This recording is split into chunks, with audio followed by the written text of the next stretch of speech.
I'm also cautious about just being against everything. And so, the bumper stickers that you see at Christmas time, like, Jesus is the reason for the season, are fundamentally kind of a semi-angry response. It has a little bit of a barb to it.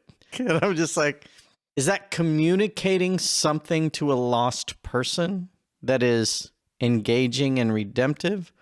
Or is that us just screaming into the noise of culture?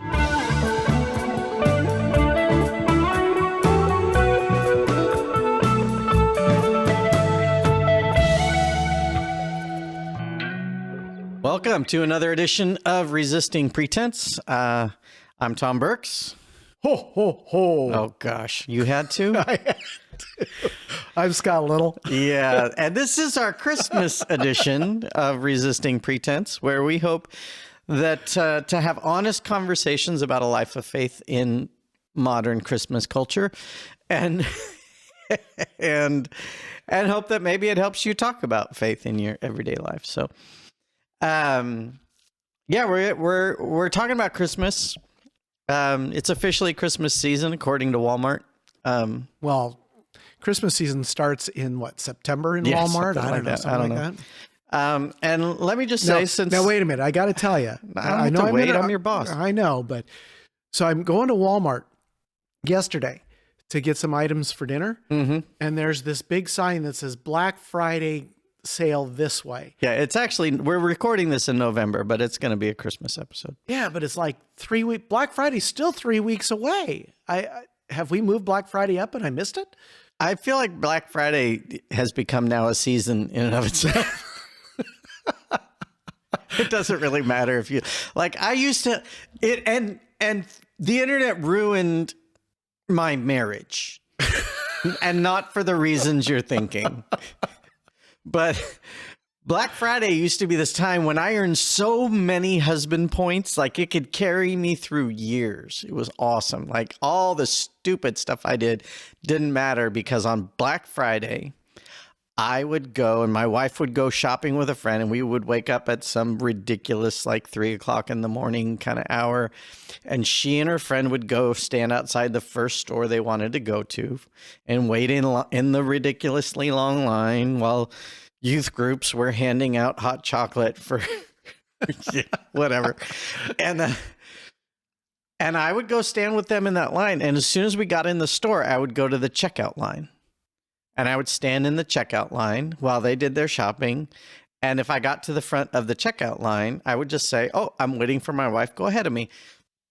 And I would just keep letting people go ahead of me until my wife and her friend showed up. And they would just dump everything that they found on me. And then I would stand in the line. And I was at that point, I was pretty much the front of the line. But then they would get out, hop in the car, and go to whatever store they wanted next. I would finish checking out, put everything in the car, and then follow them. And they would already be shopping, and I'd go in and just stand in the line again. And so that was my role. But the husband points I earned for that were amazing. So many stupid things I could do and not do and forget about that I covered with Black Friday, and now it just doesn't even matter. You can get Black Friday deals now. You can get Black Friday deals after Black Friday. You can it doesn't even matter. Well, it was interesting because there have been several articles over the last few years that say Black Friday is not about buying gifts for others. It's about buying the thing I want. Yeah. I just saw an ad for Walmart Plus, their delivery service that said, now with Walmart Plus, you can pre-order your Black Friday stuff. Ooh. I'm just by the way, you're welcome, Walmart. Free advertising. And I didn't want to leave out an unofficial sponsor, Diet Coke. So anyway, yes, we know all the things about Christmas that people poke fun of. With either Christian people kind of poke fun at ourselves, or other people say, well, Christmas is stupid because Jesus probably wasn't even born in December. Yes, we know, but It's kind of like when this is a terrible analogy. It's kind of like when you get a dog and you don't, from the pound, and you don't actually know when its birthday is. So you just set a birthday, and we don't actually know the actual date of Jesus' birthday. So we set a birthday. It's fine. Something wrong with that? No, absolutely not. Most historians believe it was done in the spring. And then if you read history, they'll say, well, we moved it to December so that we could compete with the pagan holidays of winter solstice or, whatever that is. And then we took even some of their... Yeah, we stole a tree. It's awesome. It's funny. Like, stealing symbols seems to be just like this back and forth thing. The rainbow got stolen for something. Yeah, that was a Christian symbol. Now it's been stolen. It's an equal opportunity symbol theft environment. Yeah, absolutely. Seems to happen more often. So I think, this was a new thought for me this year, but I think it was because of something you said. But gifts, like if we give gifts at Christmas time because of the example of the Magi that came and gave gifts to Jesus, then wouldn't it be more appropriate if we gave gifts to Jesus during Christmas rather than just like shamelessly bought stuff for each other? Well, and I guess we could go, here, Tom, Merry Christmas in Jesus' name or something. I don't know. I guess so. But it all comes, I think You're it comes much out nicer from, than I am. I know. I think that comes from St. Nicholas. I think that, he was the one who initially started that. And That's true. We've bought into that hook, line, and sinker. Way to go, Nick. And so capitalism is alive and well because of St. Nicholas. And that's certainly, and it's interesting because we look at all these holidays, but Christmas is the biggest holiday for everyone. I mean, like culturally, I think Christmas is the big holiday. Like it's most attention, the most time. Like it's this long season. I know Walmart has Christmas stuff out now, but like in my family tradition, Christmas starts the day after Thanksgiving, and then it goes all the way through at least the 25th. And if you do the after Christmas shopping, which of course shopping is a major part of the holiday, then it's whenever you finish your after Christmas shopping. Well, yeah. And for even some people, it begins, like after July, they'll start singing Christmas carols or, all of a sudden you're hearing, and you're like, wait a minute, I'm still in my swimming pool. Yeah.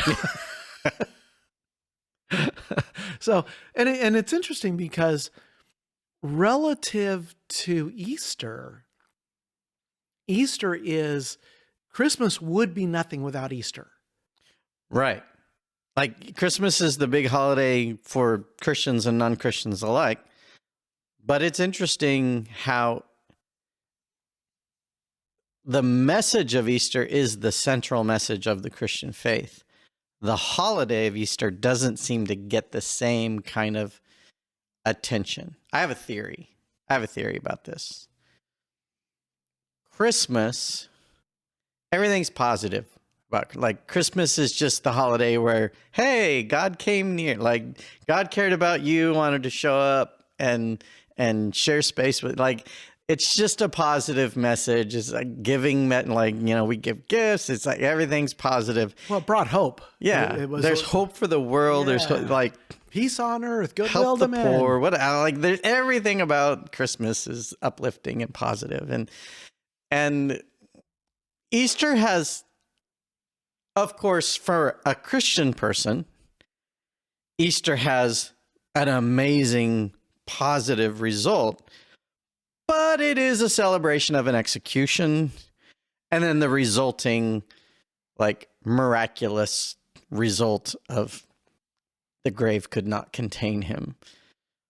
But buried in that experience is the ultimate message that you suck.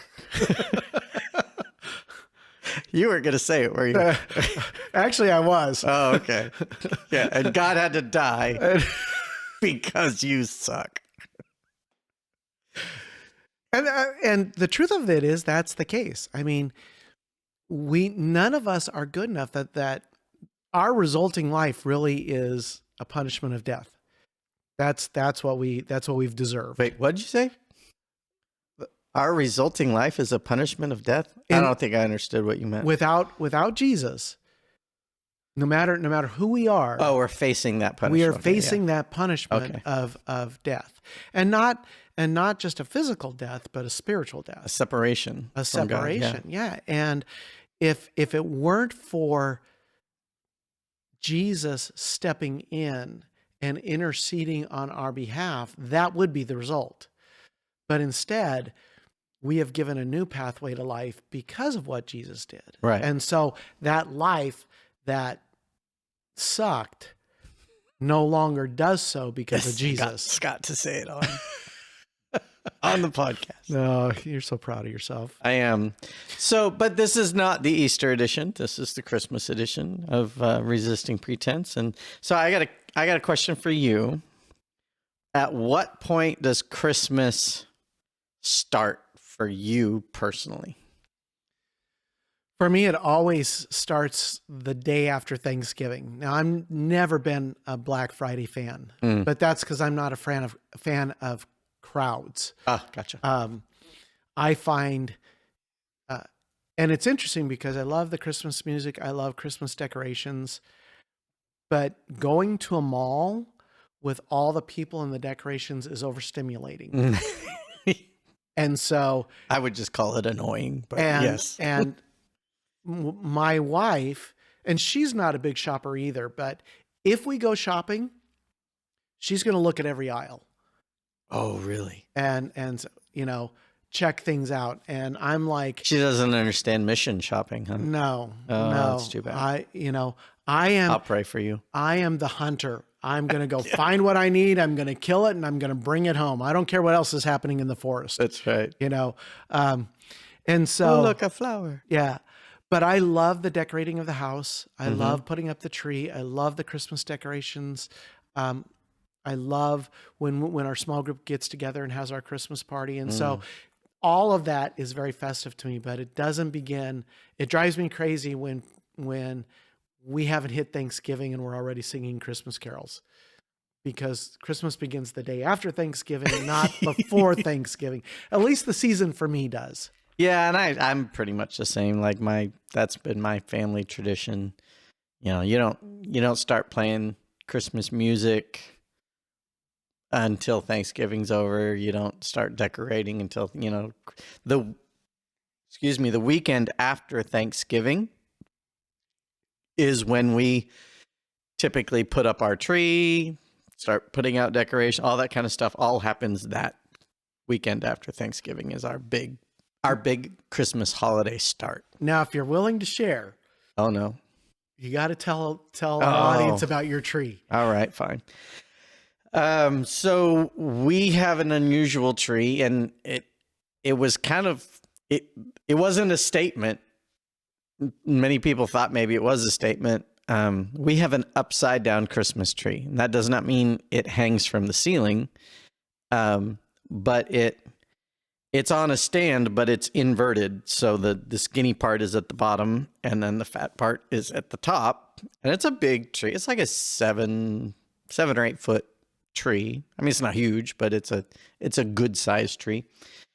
And we got it because when we moved here to the desert, we'd always had real, like, natural Christmas trees.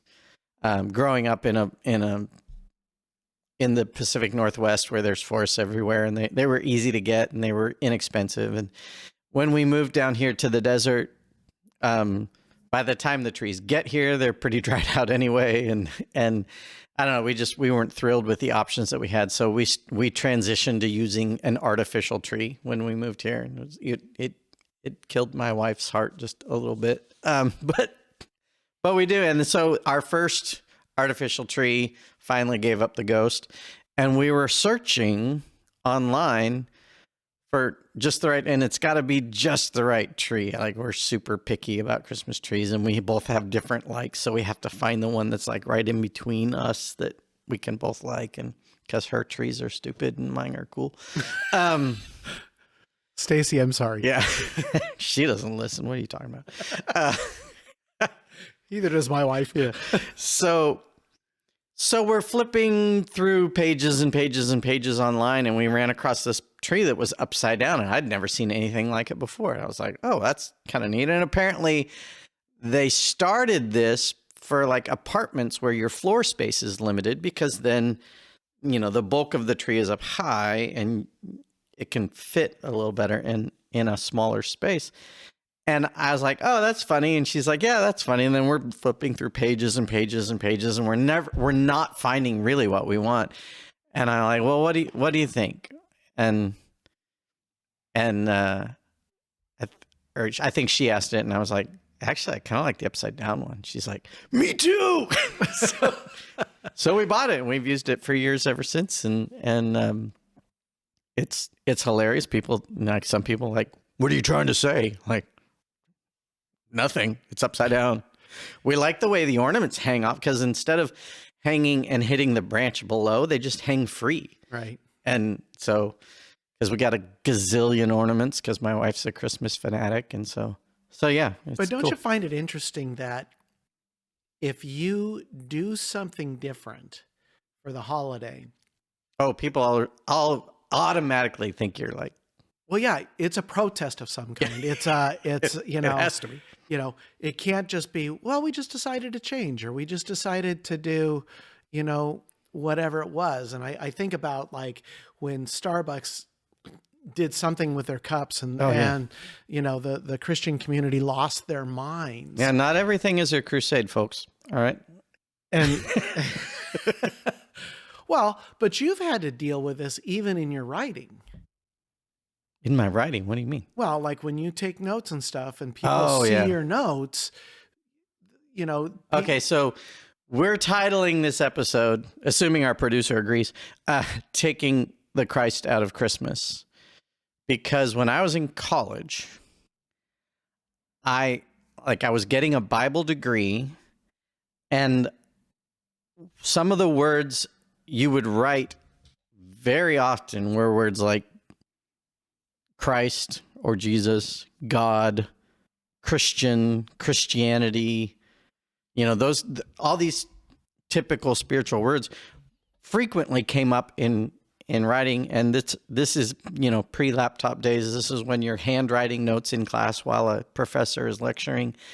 And so very quickly, I learned that the first letter in the Greek version of Christ is an X. It's a chi in Greek. And so that was my abbreviation. If it was referring to Jesus or Christ, it was just an X on my notes. If it was referring to God, it was a theta, which is, again, a Greek reference. But so it's a circle with a line through it, basically.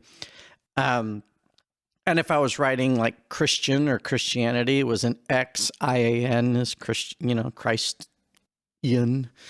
And so I would do this, and so it became very natural for me when I'm like, even around the church, if I was writing notes to myself about our Christmas plans, it was Xmas, because Christ must, and that was just shorthand for me. But then I apparently ticked people off because I was taking the Christ out of Christmas. And I'm like, not really. Just like using initials. It's okay. It's not a crusade. But we do. I mean, and it seems like as society becomes more sensitive and controversial to everything that is going on. You're not kidding. I think that there's got to be a place that and the whole point of the podcast is, how do we turn those into conversations? How do we take those and go, okay, it's not that I agree or disagree with you, but can we talk about it and not be mad at each other about our stance? Yeah, I started a book, and I wish I was further along into it right now, but there's an amazing book. Well, just first of all, there's an amazing guy, recently passed away. His name's Tim Keller. He was a pastor in the greater New York metropolitan area. I think specifically Manhattan? I don't remember. Anyway, hugely influential pastor of the last 20, 30 years. It's 20, 30, 40 years. And a brilliant, brilliant man. I only really recently discovered, I knew his name and I knew a little bit about him, but I hadn't really dug into anything he'd written or said until recently when I heard a kind of a podcast that was aired posthumously after he'd passed. And then I was captivated. Like, he was so insightful about faith and culture in particular. And so I recently found a book called The Reason for God by Keller. And it's really kind of a conversation about the polarization and how do we talk about our faith in ways that don't become divisive. And so I wish I was further into it and I could give some insight, but if that idea of how do we turn offense into conversation, if that's interesting to you, man, that's a good resource. But I think from our kind of prep conversation, I think the first thing you said was love. Yeah, I think that there is a level. It's interesting to me that as I think my way through this, that even among denominations, sometimes we'll get into the arguments, and Scripture tells us don't get wrapped up in foolish arguments. Right. But it doesn't tell us not to have conversations that allow us to learn from each other. Mm-hmm. And so I think we have to step into those conversations with at least first acknowledging that we are talking to one of God's creations. Right. And that creation is not flawed. It is not mistakenly made. It is not because they have something different view than I do, doesn't make them a target. Yeah. Or somehow broken, and so I think we have to step into those conversations with a willingness to love them first. Yeah. And I think, love and grace are so hand in hand. Absolutely. I love the phrase when I get into a conversation with someone and there's a clear disagreement about where we're at, what we think or what we believe about something. I've learned to ask the statement, tell me how you got here, like there or there, whatever context wise fits, but tell me how you got to your conclusion. I want to understand. And there's a graciousness that says I can listen to you and I can try to understand you without necessarily having to agree with you. But it's respectful of someone to inquire about their process, because sometimes you discover like their conclusions are maybe born out of some deeply painful experiences, and you can have compassion on their painful experience and at least understand why they arrived at the conclusion they did, even if you ultimately can't agree with their conclusion. Well, and I think the humbleness of asking about, where did that come from? Or can you tell me more about that? Or, that if we begin the conversation on a ground of, I want to hear more about what you have to say, it's almost a reciprocal invitation at the end of their conversation to say, right, okay, now tell me where you come from. Curiosity is often reciprocated, where Exactly. Judgment's reciprocated too, but then that's not a conversation. That's an argument. Well, and honestly, all it does is shut down the conversation. Right. It automatically goes to, I'm going to move from, I'm curious about you, to defending my position. Mm-hmm. And if we can develop that, hey, I want to hear more about what you say or what you believe, and where does that come from, and how do you back that? How do you foundationally come to that conclusion? I think that opens more doors. Well, and I think Christians in our culture have a sometimes deserved, sometimes undeserved, but bad reputation for being fundamentally judgmental. And it blows that expectations out of the water when you're just curious. When you're open to listen, even if you don't agree. I don't think people are always looking for agreement. Some are. I mean, to be fair, some people only want you to agree with them. But curiosity is often very disarming in conversation. Like people, oh, like you're actually willing to hear what I have to say. Well, yeah, I'm willing to hear. Well, and the other side of that is if that curiosity comes across without a underlying judgment about your position or their position already sitting there. Because I can have an opinion about something, but if I'm wanting to know what you think about it, I need to be careful to say I'm really curious about that. The curiosity has to be come with a sincerity, not a manipulation. Yeah, and I think that reputation for judgment comes from almost a little bit of a sense of entitlement that like this is our holiday. We get to set the standard for what's appropriate about our holiday because it's a Jesus-based holiday, and this sense of like we get to control the narrative.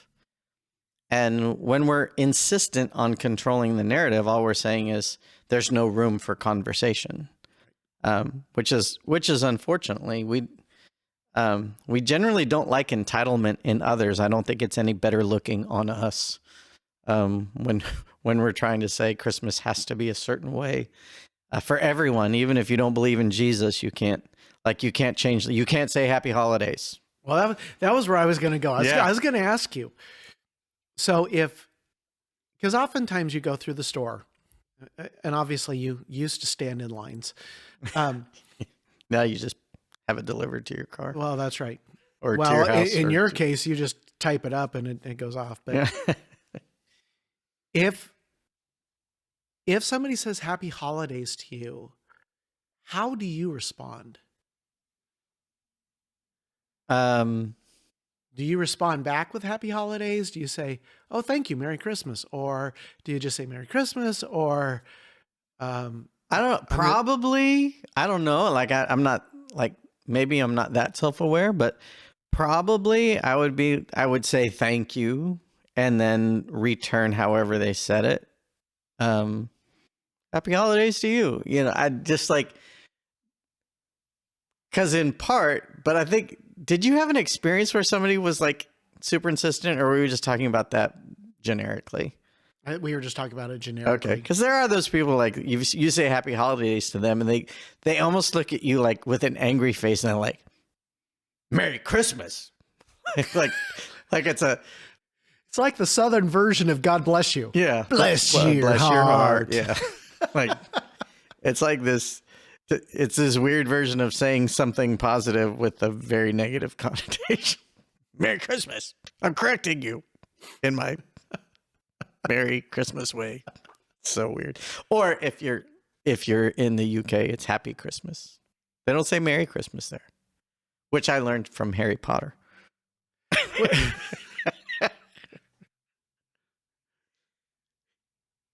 Scott's just shaking his head. That doesn't come off very well in audio podcast there, Scott. You gotta I'm even trying. So it must be true. Yeah, just like it comes. Which actually, I kind of like the idea of Happy Christmas more than I like Merry Christmas. I like the connotation of that, but I don't know if that's necessarily going to change in my vernacular this year. And we don't really use Merry in any other way. Like I always think it's weird when we hold on to these archaic words. Yeah, but there's so many words that have become a phrase in and of themselves that outside of that, like we'd never, you wouldn't say, "Are you having a merry day?" Like just like you can't even say it with a straight face. It's weird. Maybe we should make up new ones like Merry Nicholas Day. See how many people we could offend. No? Well, we could try it, I guess. All right. But I think if we can do it in a more joyful tone, it'll come across better. Mm-hmm.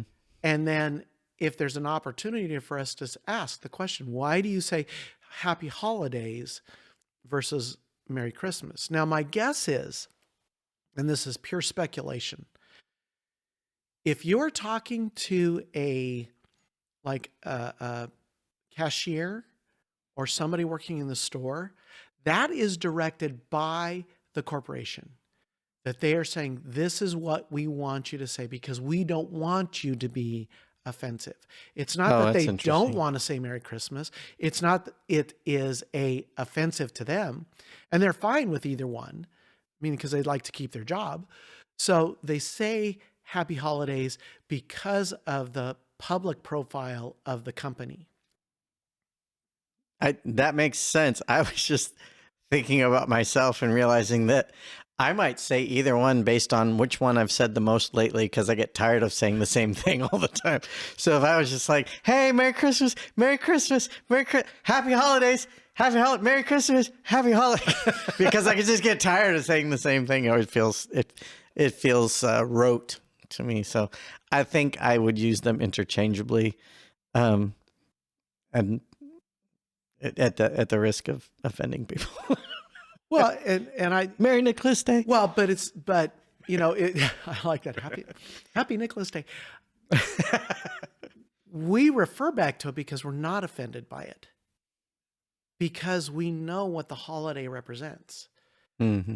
And if that doesn't represent that to you, I'm okay with you saying happy holidays. But I also hope I can engage in a conversation as to where that comes from. Yeah, it's funny that all the little nuances of angry Christmas celebration that you see among Christian people. And I'm not against taking a stand and making a statement. So don't overclock this, but I'm also cautious about just being against everything. And so, the bumper stickers that you see at Christmas time, like Jesus is the reason for the season, are fundamentally kind of a semi-angry response often. I'm not saying everybody puts that bumper sticker on their car for that reason, but it's kind of we're bothered by the fact that culturally Santa Claus is getting more attention to Jesus, so we're going to put Jesus as the reason for the season. Like it's kind of like it has a little bit of a barb to it.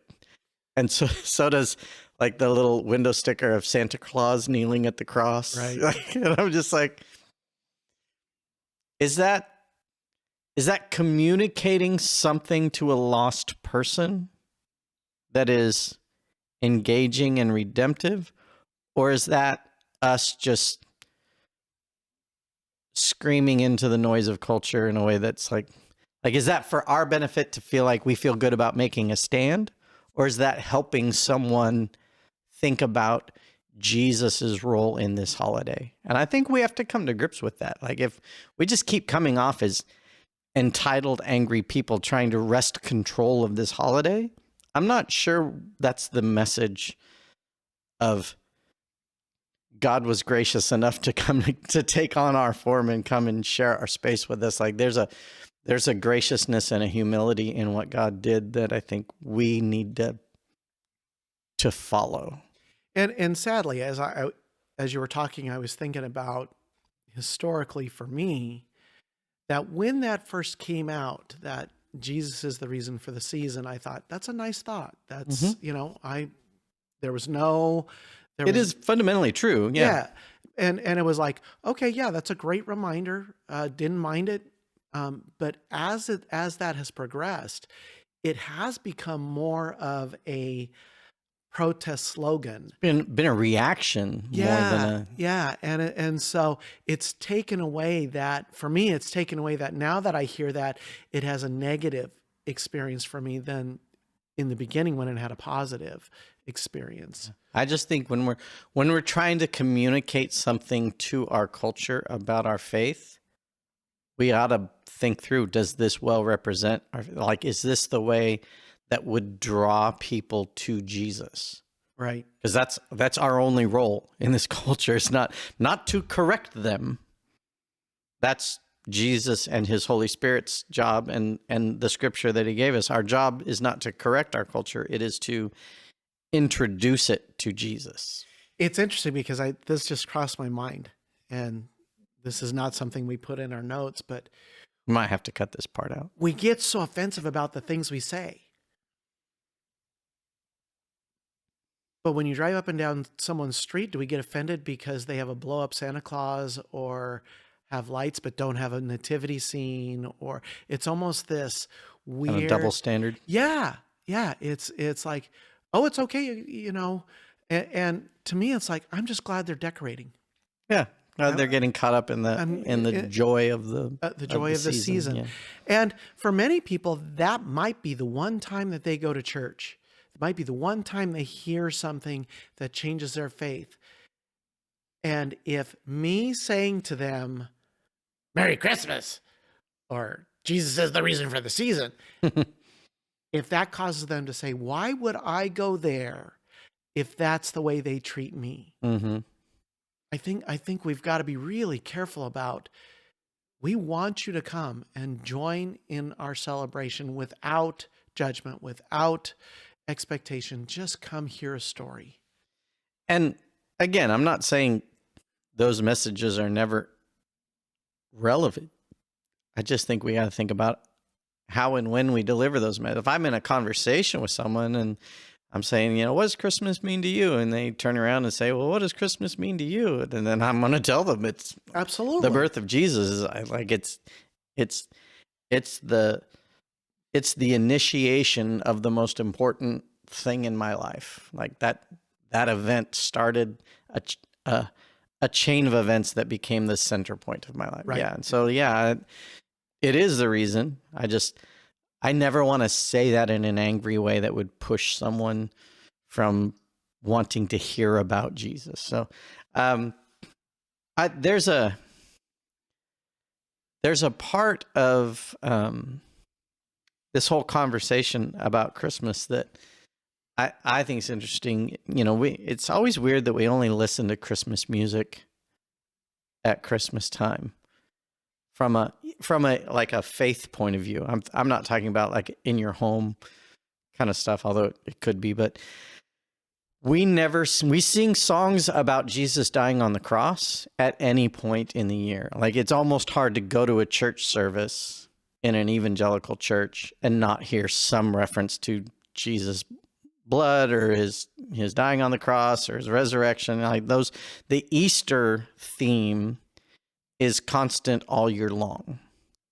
It's even hard for churches to talk about Christmas without referencing that it's going to lead to Easter. I mean, but it's interesting to me that we don't talk much about his birth at any other point in the year. And it is such it is always a relevant message. And I think it's relevant to our conversation because God cares about you, and God came, he chose to jump into our space and share our experience. That, there was a prophecy that Jesus would be named Emmanuel. That's one of the names we have for Jesus is Emmanuel, which means God with us. And that idea that God is with us, he's not just aloof and from a distance and uncaring, but he chose to come very near. And still the life of a follower of Jesus is that God is very near to you, and he's there for comfort and for encouragement and guidance, direction. Those things, he's very immediate in our lives. And it's one of the things I like about, we have a staff member here, Amanda, who is a probably the biggest Christmas fanatic I know. Yeah, she's usually got Christmas socks on in July. Yeah, and she does a family, like a Christmas in July thing with her family. It's November. She already has her tree up, I'm pretty sure. I think she said that the other day when we were talking about Christmas service plans in a staff meeting, and we were comparing notes on who's already started decorating for Christmas, and she clearly already has. And in fact, it was her influence that this next year we're planning on doing a Christmas in July event, which I love. It's going to be fun just to kind of do something out of the box a little bit. But it's such a good reminder that message, that truth is always important, that God is near. Absolutely. And I think about those songs and even now, so if I'm in my car and it's shuffling through my music, a Christmas song will come on, and I mean, depending on what it is, I might skip it. But more times than not, if it's a song relating to the birth of Jesus, because I do listen to secular songs, I know, I mean, it's like crazy, but when I hear, You probably watch Harry Potter too. I have. But I don't have an upside down tree, so Bad I pastor, can't say no no. potluck. But I when that song comes on, it's one that I will not probably change, because the meaning of the first Noel, the Emmanuel, the come, O come, O come, all ye faithful. Those He's conflated two songs. That's okay. O come, Emmanuel, and O come, all ye faithful. Well, okay. They I both. just wanted you to know. Not judging you. Yes, you are. Merry Christmas. But Happy holidays. they resonate in my soul. Mm. They resonate because, like you said, that was the beginning of an amazing relationship that I now have with Jesus. And so it's hard for me to go, I'm going to skip this song. Jingle Bells comes on. It's like, okay, next. But that's one of those comes on, and I'm like, oh no, I'm hanging in the moment. Mm. And so I think that's, so if people are offended that I do listen to some songs at Christmas in August, well, I'm sorry. I hope that pain goes away quickly for you. Well, and I hope that in this season, this Christmas season, that we will, and hopefully our listeners will, choose to make much of Jesus, not out of an angry response, but just out of an excitement of how vital this part of the message is, that God came near, that God is with us, and ultimately that leads to the amazing celebration of Easter. But that's important, and that's something people need to hear, that he cares, and he's attentive, and he's available.